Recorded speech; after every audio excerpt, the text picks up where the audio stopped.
Good morning. पिछले video lecture में आप जेनेटिक्स तथा मेंडल के बारे में एक सामान्य परिचय प्राप्त कर चुके हैं। इस वीडियो लेक्चर में हम देखेंगे मेंडल के द्वारा किए गए कार्य तथा मेंडल की सफलता के कारणों के बारे में।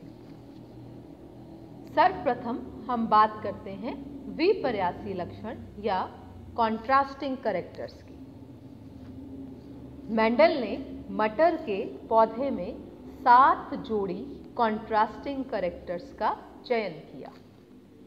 ये विपर्यासी लक्षण आसानी से एक दूसरे से पहचाने जा सकते हैं तथा इनमें स्पष्टतः प्रभावी व अप्रभावी यानी डोमिनेंट तथा रिसेसिव रिलेशनशिप पाई जाती है। डोमिनेंट का अर्थ है जो कि F1 पीढ़ी में अपने आप को प्रदर्शित करता है। इसके बारे में हम विस्तार से आगे अध्ययन करेंगे। सबसे पहले हम देखते हैं 7 जोड़ी कॉन्ट्रास्टिंग कैरेक्टर्स जो कि मेंडल के द्वारा काम में लिए गए। सर्वप्रथम सीड से संबंधित कैरेक्टर्स। सीड शेप या तो गोल हो सकती है या झुर्रीदार हो सकती है। सीड कोट यानी बीज चोल का रंग ग्रे अथवा व्हाइट। कॉटिलेडन का रंग बीज पत्र का रंग येलो तथा ग्रीन। फली का रंग मटर की जो पॉड होती है उसका रंग ग्रीन तथा येलो। फली का आकार फूला हुआ या इन्फ्लेटेड, पिचका हुआ या कंस्ट्रिक्टेड।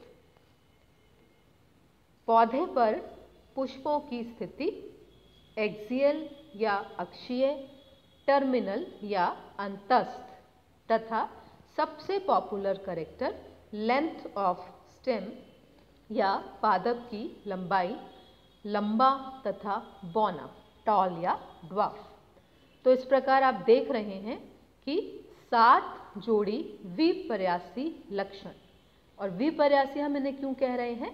क्योंकि बाहर से देखने पर ही हम इन दोनों लक्षणों वाले पादपों को आसानी से एक दूसरे से अलग पहचान सकते हैं। अतः इन्हें विपर्यासी लक्षण या कॉन्ट्रास्टिंग कैरेक्टर्स कहा जाता है। तो आप देख रहे हैं कैसे आपको भरा हुआ अथवा झुर्रीदार सीड दिख रहा है। कलर का अंतर तो स्पष्ट दिखता ही है, येलो, ग्रीन अथवा ग्रे, व्हाइट। सिमिलरली फूली हुई फली या पिचकी हुई फली तथा फ्लावर्स की पोजीशन अक्षीय अथवा अंतस्थ तथा लंबा व छोटा स्टेम। तो आसानी से एक दूसरे से विपरीत रूप से पहचाने जाने के कारण ही इन लक्षणों को विपर्यासी या कॉन्ट्रास्टिंग कैरेक्टर्स के नाम से जाना जाता है। तो आपको यह 7 जोड़ी कॉन्ट्रास्टिंग कैरेक्टर्स ध्यान में रहने चाहिए जो कि मेंडल ने अपने प्रयोगों के लिए सेलेक्ट किए। अब हम देखते हैं मेंडल की सफलता के कारण। जैसा कि हम पहले ही पढ़ चुके हैं कि मेंडल से पहले भी अनेक वैज्ञानिकों ने आनुवंशिकता को समझने के लिए प्रयोग किए। विभिन्नताएं हमेशा ही वैज्ञानिकों को अपनी तरफ आकर्षित करती रही हैं, अतः इसका कारण जानने के भी प्रयास किए गए, परंतु कोई भी वैज्ञानिक मेंडल से पूर्व अपने प्रयोगों को अच्छे तरीके से प्रेजेंट नहीं कर पाया। तो आखिर वह क्या कारण था जिसकी वजह से मेंडल सफल सिद्ध हुए? तो सबसे पहला कारण तो हम देख ही चुके हैं कि इन्होंने अपने प्रयोगों के लिए अत्यंत उपयुक्त पी प्लांट या मटर के पौधे का चयन किया, जिसके लक्षणों तथा जिसके गुणों के कारण ये अपने एक्सपेरिमेंट्स को रिजल्ट्स तक पहुंचा पाए। दूसरा महत्वपूर्ण कारण जो कि मेंडल की सफलता का कारण बना वह था कि अपने से पहले किए गए सभी वर्कर्स के कार्यों का मेंडल ने बहुत ही विस्तार से अध्ययन किया और इस कार्य के एनालिसिस के पश्चात इन्हें पता लग गया कि पहले के वैज्ञानिक सफल क्यों नहीं हो पाए। तो इन असफलताओं का अध्ययन करने के पश्चात इन्होंने अपनी कार्य योजना बनाई, अतः इन्होंने वह गलतियां नहीं दोहराई जो इनसे पूर्व के वैज्ञानिकों ने की थी। दूसरी महत्वपूर्ण एडवांटेज जो कि मेंडल को मिली वह था इनका मैथमेटिकल बैकग्राउंड, जिससे कि यह स्टैटिस्टिक्स या सांख्यिकी का प्रयोग कर पाए तथा साइंटिफिक एटीट्यूड, बहुत ही वैज्ञानिक तरीके से इन्होंने अपने एक्सपेरिमेंट्स को पूर्ण किया। मेंडल ने अपने प्रयोगों के दौरान एक समय में केवल एक कॉन्ट्रास्टिंग कैरेक्टर्स के पेयर को ही चुना, अतः आपस में विभिन्न लक्षणों को मिक्स नहीं किया, जो कि इन्हें रिजल्ट तक पहुंचाने में सहायक रहा। मेंडल ने अपने एक्सपेरिमेंट्स के दौरान अत्यधिक सावधानी बरती तथा किसी भी प्रकार की त्रुटि नहीं होने दी, अतः अपने प्रयोगों को F1, F2, F3 जनरेशन तक इलैबोरेट किया तथा इनसे प्राप्त रिजल्ट्स के आधार पर इन्होंने विभिन्न परिकल्पनाएं भी प्रतिपादित की। अंत में हम यह भी कह सकते हैं कि मेंडल वॉज एक्सट्रीमली लकी, बहुत भाग्यशाली थे, क्योंकि जिन 7 जोड़ी कॉन्ट्रास्टिंग कैरेक्टर्स का चयन इन्होंने अपने प्रयोगों के लिए किया वह शुद्ध प्रकार के लक्षण थे, उनमें कोई सहलग्नता नहीं पाई जा रही थी तथा प्रत्येक लक्षण एक जीन के द्वारा ही नियंत्रित हो रहा था। तो इस प्रकार भाग्य को भी हम कह सकते हैं कि भाग्य ने भी मेंडल की सफलता में योगदान दिया।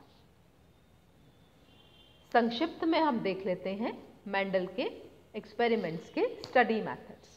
यह हम देख ही चुके हैं कि मेंडल ने अपने प्रयोगों के लिए मटर के पौधों का चयन किया।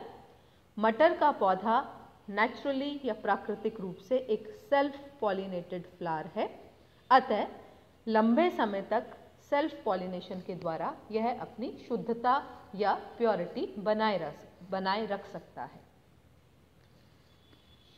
दूसरा, मटर के पौधे में बहुत ही क्लियर कॉन्ट्रास्टिंग कैरेक्टर्स प्रेजेंट रहते हैं, अतः मेंडल ने पेरेंट्स के रूप में उन्हीं पौधों का चयन किया जिनमें कि यह कॉन्ट्रास्टिंग कैरेक्टर्स बहुत ही शार्प अथवा स्पष्ट थे।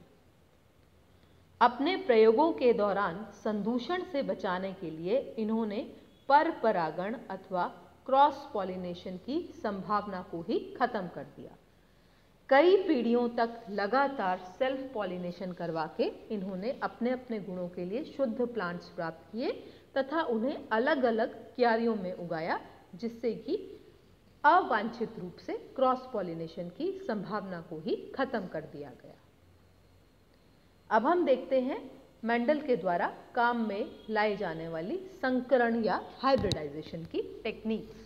हाइब्रिडाइजेशन का अर्थ होता है दो अलग अलग गुणों वाले पादपों के मध्य क्रॉस करवाना। यह हम पहले ही देख चुके हैं कि प्राकृतिक रूप से मटर का पौधा एक स्वपरागित पौधा है, परंतु एक्सपेरिमेंट्स के लिए इसमें पर परागण की क्रिया भी करवाई गई। तो सेल्फ पॉलिनेशन को रोकने के लिए अथवा चेक करने के लिए इमैस्कुलेशन या विपुंसन की प्रक्रिया की गई। अब हम देखते हैं विपुंसन क्या होता है। फीमेल पेरेंट्स से स्टेमन्स अथवा एंथर्स या हम कह सकते हैं नर जननांगों का रिमूवल इमैस्कुलेशन या विपुंसन कहलाता है।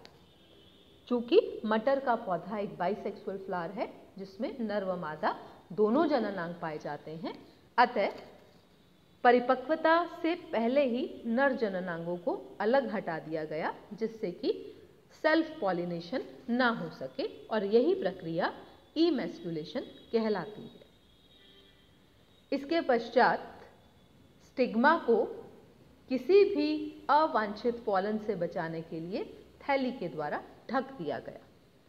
तत्पश्चात जिस पुष्प को हम या जिन गुणों वाले पुष्प को हम मेल प्लांट के रूप में यूज करना चाहते हैं उसके पराग कणों को फीमेल प्लांट की स्टिग्मा पर छिड़का गया तथा क्रॉस पॉलिनेशन की प्रक्रिया संपन्न करवाई गई ताकि हमें वांछित गुणों वाली संतति प्राप्त हो सके।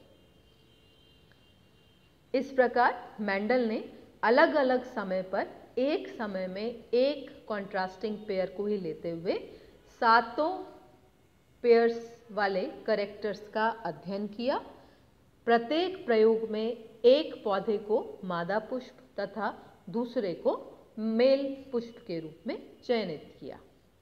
इस प्रकार क्रॉस पॉलिनेशन के पश्चात जो संतति प्राप्त हुई उसे नाम दिया गया F1 जनरेशन या फर्स्ट फीलियल जनरेशन। तो इस F1 जनरेशन में सेल्फ पॉलिनेशन के पश्चात F2 तथा F3 जनरेशन रेज की गई। तो ये थे मेंडल के द्वारा काम में लिए जाने वाले संकरण के विभिन्न प्रकार। इसको हम आगे और विस्तार से पढ़ेंगे तथा मेंडल के नियमों का अध्ययन करेंगे अगले वीडियो लेक्चर में। धन्यवाद।